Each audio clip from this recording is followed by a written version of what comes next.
Hey guys. All right, so this is 5A.3, just in case you missed it in class. This is nothing, we didn't really learn anything new. The only thing we learned on this was how to create linear inequalities from a word problem, and then we've already learned in the unit to solve for them and graph them. So I know you all love word problems. Yeah, right, I don't even like them, so I know you guys don't. So unfortunately, we cannot avoid them. So today we're going to learn how to write a linear inequality from a word problem. You'll want your table of inequality phrases from lesson 5.1, and that looks like this. This table right here is going to help you, because when you're reading word problems, they don't say greater than or equal to. They're going to say something like at least or minimum or is no less than, something like that. And you need to understand what it is you should be writing. Okay, so this first one says Goku wants to get over, that's my key word, that's why it's italicized, over 7,000 comments on his YouTube videos. He gets 500 comments for each cat video that he uploads, which we're going to denote with an X. And he gets 250 comments for each dog video that he uploads, which we're going to use for Y. So the first thing we want to do is write a linear inequality in standard form to describe all possible combinations to the limitations above. Okay, standard form is the one that looks like this. It's got A of X or AX plus BY and then some kind of inequality and then C, where A, B, and C are actually numbers and X and Y are the only variables. Okay. So let's start on this side of our standard form and kind of work our way. So this one is our X value. We said that our cats were going to be our X value, so our cat videos. So A is going to be replaced by this 500 because every time we upload one cat video, we get 500 comments. So that means if we were to upload 3 cat videos, we'd want to multiply this by it. And so we're going to do 500X. That means 500 times however many cat videos we upload. Now we're going to go to Y. Our Y was our dog videos. We get 250 comments for every dog video we upload. So we want to add that to it. So we're going to do 250 Y. Now we need to determine what kind of inequality is going to go here based on this word right here, this over. Now I can't remember if it actually has the word over in here. Oh yeah, right here. It says above or over is a greater than. Okay? So we're going to put all of this added together needs to be greater than and then 7,000. Okay? That's it. That's all you had to do for A. Super easy. But now it wants us to graph it. Okay? So in order to graph it, what we need to do is we need to solve for Y. So when we solve for Y, let's use a different color just so you can kind of see what I'm doing.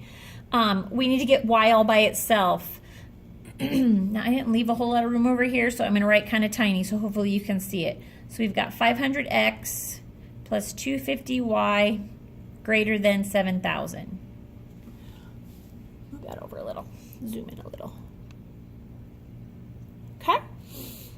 So we need to get rid of this 500X. So we're going to subtract 500X from both sides of the inequality.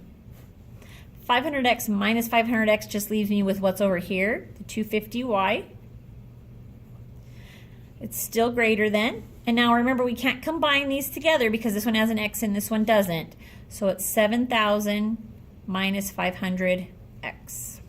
Sorry that's so tiny, guys. I should have moved that over some. Okay, we still don't have Y all by itself. Right now it's being multiplied by 250, so we need to divide everything by 250. When I do that, I'm left with Y on this side is greater than. Now in your calculator, if you did 7,000 divided by 250, you'd get 28. And then negative 500 divided by 250 would give you a negative 2x. Okay, so my slope is the one with the variable. So this is my slope, this negative 2x, and then this is my y-intercept right here, the 28. So when I go to graph it, the first thing I want to do though is I want to label my axes. So remember we said the Y was the dogs and the X were the cats. So I'm going to write cats here and dogs here. Because we have a story problem and because it tells us what each one of them represents, we have to label. Okay, so I'm going to start with my y-intercept, which is 28. So these are in sections of 5, so you don't have to like count 1, 2, 3, 4. So 5, 10, 15, 20, 25, 26, 27, 28 is right there.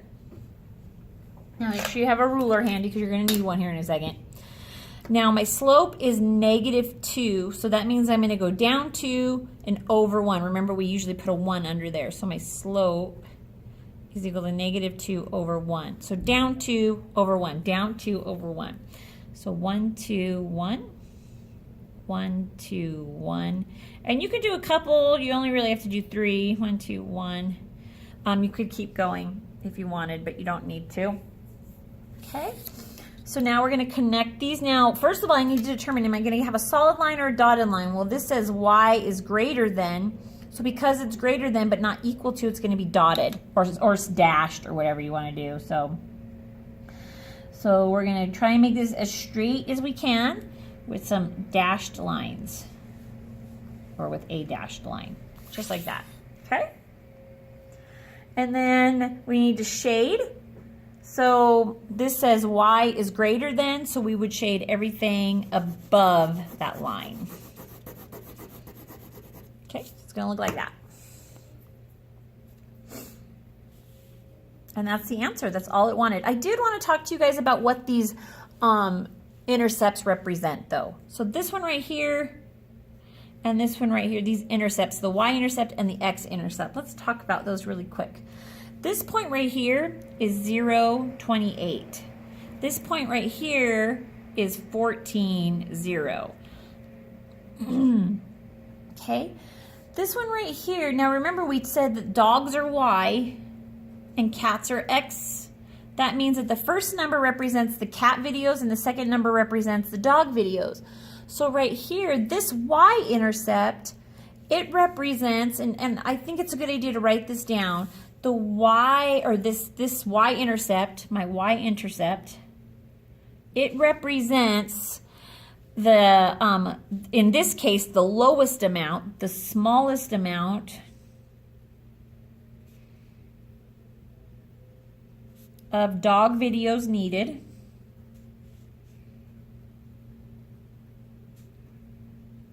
to reach over 7,000 comments with zero cat videos. Okay? Now, it's going to be important because this is going to be asked on the quiz, it's going to be asked on the end of unit test. You need to understand what the intercepts represent. So if you can't remember, write it down. Now, the cat or the x-intercept, this 14, it represents the same thing, except that it represents the smallest amount of cat videos needed to reach over 7,000 comments without any dog videos. So the y-intercept in this case is all dog videos. The x-intercept is all cat videos. Okay, so make sure you make a note of that. All right, moving on. Next one says, the volleyball team at Dixie Middle School has saved up $580 and the team plans to spend no more than the amount on balls and nets, that amount on balls and nets. A volleyball, which we're going to represent by X, costs $9, and a net, which we're going to represent by Y, costs $56. So we need to write a linear inequality in standard form that describes this situation. So remember, we need it in standard form, which is A times X plus B times Y, some kind of inequality, and then C, where A, B, and C are numbers. So X is our volleyballs. Our volleyballs cost us $9 each, so we're going to write 9X. And we're going to add B and Y. Y is our nets. They cost $56 each, so it's 56Y. Now, no more than, that means it can't go above. That's the most it can be, is 580. So that means that this amount right here added together needs to actually be less than or equal to $580. Okay, that's A. That's all you have to do. So now what we want to know is, can the volleyball team purchase 10 volleyballs and 7 nets? Why or why not? All this question right here is asking you is the point 10-7 a solution to this inequality? Okay, it's just, like I said, it's nothing new. It's just worded differently because it's in a story problem. So all we have to do is substitute this point into here and see if it holds true. So we're going to substitute, and I'm going to do this in a different color just so you can see what I've done. We're going to substitute 10 for x and 7 for y. So you've got 9 times 10 plus 56 times 7. And I want to know, is that less than or equal to $580? 9 times 10 is 90. 56 times 7 is 392, I believe. Pretty sure that's correct. And then, is that less than or equal to $580? Well, when I add these together, I get 482, and that is less than 580. So they can. So the answer is yes, they can. And it's because it's less than their budget. Do you have to write that? Yes, you do. Okay. All right, so that is all we did as a class. So if you missed this and you need to do this on your own, obviously this says with a partner, but because you don't have a partner, you're going to do this on your own. You're going to write an inequality, and then you're going to answer B, C, D, E and F, and G, all the way down. Now, G talks about those intercepts. So like I said, if you need to make sure you really understand these intercepts and what they mean. Feel free to come ask questions if you need to or anything like that. Yeah, all right. Thanks, guys.